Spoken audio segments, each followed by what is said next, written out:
Hello, everyone, and welcome back. I did not intend for these videos to take the route they have recently when I began doing this video series at the beginning of the year. But I also didn't believe or think that the world would be facing a global pandemic of unprecedented proportion either. Sometimes life takes unexpected turns. And I am beginning to become increasingly concerned about the president's response. Now, if you watch this video series or any of the videos I've posted, it's no secret that I am not a big fan of the current president. I think his leadership has been an abject failure. I believe he responds to things in a very personal way. Everything's about him. And that he's always looking for a fight. If you report accurately on him, it's fake news. You know, that's his common refrain. You're fake news. Well, to report on him fairly and accurately, to him, it's fake news.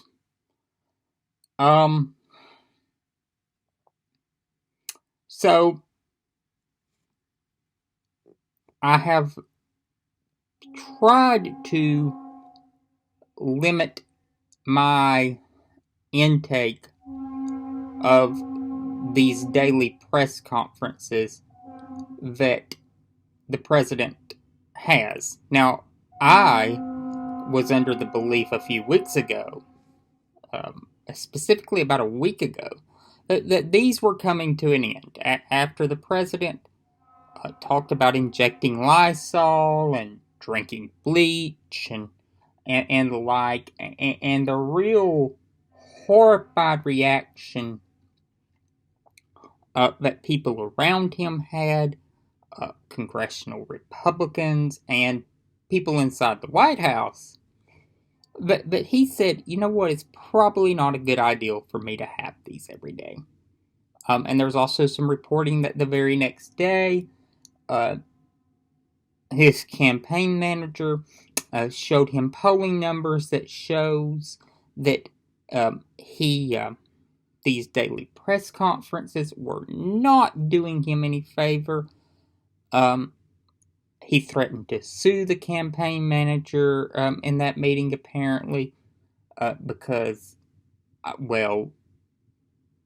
guess the campaign manager was giving him an accurate portrait and not presenting him with false numbers, which would be an accurate reason to sue if he was reporting false numbers only to please him. Even then, that would be a far-fetched thing, but I could see someone being very irate that you're only giving me numbers I like. You're not giving me the real accurate picture. And what it suggests, Brad Parscale's polling suggests, is what all the other polls suggest, that Joe Biden has a lead in this thing. What concerned Trump was this was state by state polling, not a national poll where Democrats are going to have a majority, because in the 2016 presidential election, the Democrats got more popular votes than Donald Trump did. When people say, oh, the polls were wrong in 2016.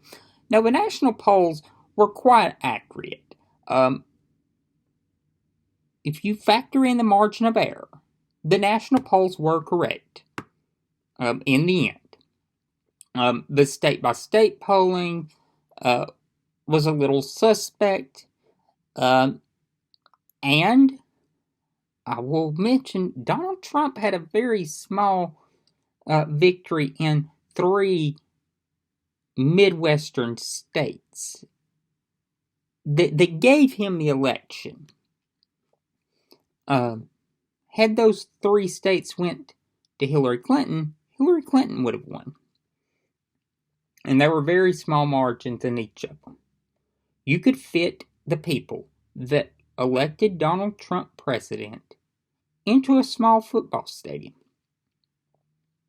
You really could. So, that's my so, to my astonishment, though, we're beginning to have these press conferences again on a quite regular basis. We had the round table on Friday, and we've had press briefings since. So today, we had another one. And this has got to be a frightening time to be working in the White House. There is an outbreak, apparently, in the White House. A close advisor to the vice president tested positive. She is married to one of Trump's closest aides. The president's personal valet has tested positive. And this has led the White House to institute a policy of, if you're going to be at the White House and inside the White House, you're going to wear a mask. As you should. This should have been the policy months ago. Except the president and vice president aren't going to be wearing masks. I would say, and I am not opposed to people that work in the White House in direct contact with the president and vice president, and especially the president and vice president, getting daily tests. We have to have a functioning federal government. And those 2 men are, in essence, the federal government. You have Nancy Pelosi, the Speaker of the House, after them. We need a continuity of government. Nancy Pelosi should be getting tested daily, as should Charles Grassley, the Senate pro tempore of the Senate, and then you should have Mike Pompeo getting tested, Steve Mnuchin, Mark Esper, William Barr, Mark Esper, down the line. Those people should be getting tested daily. I also think, because of a number of people that have tested positive, that we know have had close contact with the president, and the vice president as well, that they should be given an antibody test to determine, do they have some kind of antibody to the virus? And if so, could we draw their plasma, draw their blood, find out what is the makeup of someone that has an antibody. So, today, Trump had one of his press conferences, and I did not watch the thing live, but I saw a clip of it posted by CNN, and it talked about him ending it abruptly, and I saw the question the statement asked China, and I'm like, oh God. And the president was asked by an Asian American reporter, why the president constantly emphasizes that the U.S. is doing better than any other country when it comes to testing. Why does that matter? She asked. Why is this a global competition to you if every day Americans are still losing their lives and we are still seeing many cases every day? Trump responded, well, they are losing their lives everywhere in the world. Maybe that question you should ask China. Don't ask me, ask China. When you ask China that question, you may get a very unusual answer.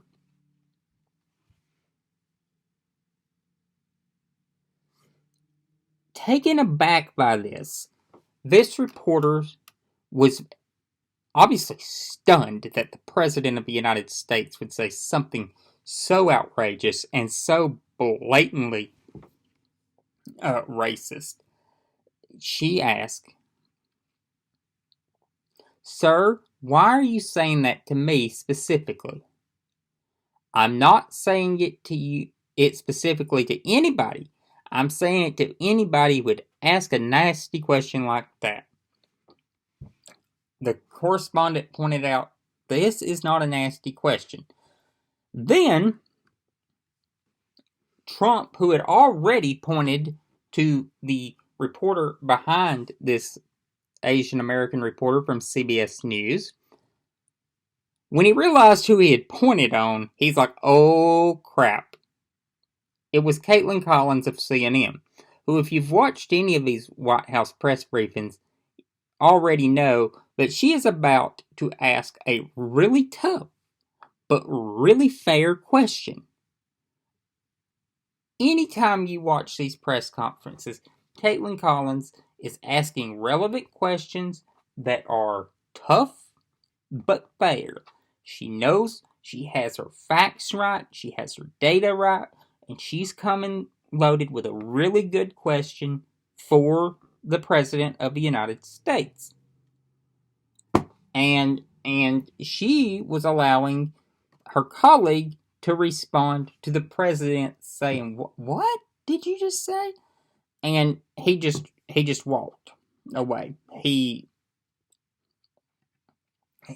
couldn't handle it. He abruptly ended the press conference. And I saw that, and I'm like, oh my God. One, he said the Ask China in response to a question from a CBS journalist who is Asian American. Then, he just abruptly ends his press conference. Now, the issue is not, in my mind, that sometimes he gets animated and will banter around with the press. Yeah, it's a little unsettling, but sometimes I figure, what the hell? But the response today was just absolutely stunning and absolutely startling. And I am increasingly worried. What is the aversion for the president not to wear a mask? I mean, I wear a mask every day at work. It's required.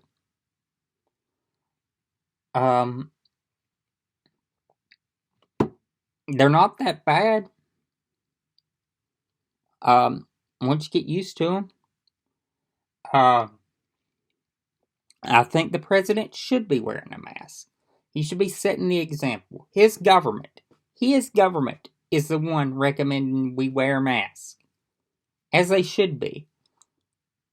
So he needs to lead by example, because some of his supporters, specifically, are not wearing masks. And they're ignoring social distancing rules.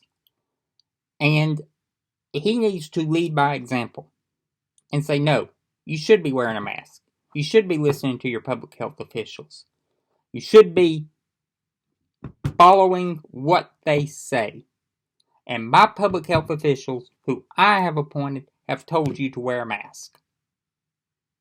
When you don't wear them, you're disobeying me. And you're not being a good supporter. Would be a adequate response to his supporters who are not wearing it. It would make it partisan in a sense, but hell, it's gotten partisan. So that's my feeling on the matter. I'm sorry I may have went off on a rant tonight, but I saw this today from the president, and I just I could not believe what I saw. Folks, we have a very as I've said many times, we have a very important election coming up on November 3rd. And leadership is on the ballot. Leadership, competency is on the ballot. And you may have supported Donald Trump in 2016 as I did. I did it out of I was thinking this is what I have to do as a loyal Republican. I had criticized Trump for not committing to supporting the nominee. I did not want to be a hypocrite. And I had serious issues with Hillary Clinton. But over the past 3 years that he has been in office, I have been astonished at the abject failure. At how low the bar has been set, and how even that is a river and too far. I crossed the Rubicon a long time ago. There were 2 moments that for me crystallized it. And when I got off and said, we got serious issues here. The first was his response to Charlottesville. That's when I began to have serious questions about his competency and questioning whether or not this was worth continuing to support. Because up to that point, I had tried to give him the benefit of the doubt. I said he's been in office less than a year. Yeah, he says some crazy stuff, but let's give him some time. The moment that crystallized it for me and I got off were 2 events that happened in rather quick succession. It was when he called the widow of a soldier that was killed overseas. And he told her he knew what he was signing up for. And she did not take it the way that the president thought it was coming across. And instead of apologizing to her and saying he was sorry and moving on and doing the right thing, oh hell no. We didn't apologize. We invented statements by the congresswoman that was with him. We just had to be a royal asshole. And the second was, instead of giving the Alabama Republican Party the out to disqualify Roy Moore from the ballot and say any vote cast for him in the election doesn't count for Roy Moore. It counts for a candidate we pick as a state committee. Disavowing Roy Moore. He essentially endorsed Roy Moore over Doug Jones. And let's not forget what Roy Moore was accused of. He was accused of inappropriately touching young girls back in the day. Those 2 events, for me, crystallized it that come 2020, I was going to have to do what at that point seemed like, oh my God, and vote for the Democrat. And I went even further now. I've donated $200 to Joe Biden over the course of this election and fully support his run for the White House. Folks, leadership is on the ballot, and the number one issue come November 3rd is voting Donald Trump out of the White House and ensuring that he does not have a second term. I will see you all tomorrow. Have a good night and a pleasant tomorrow.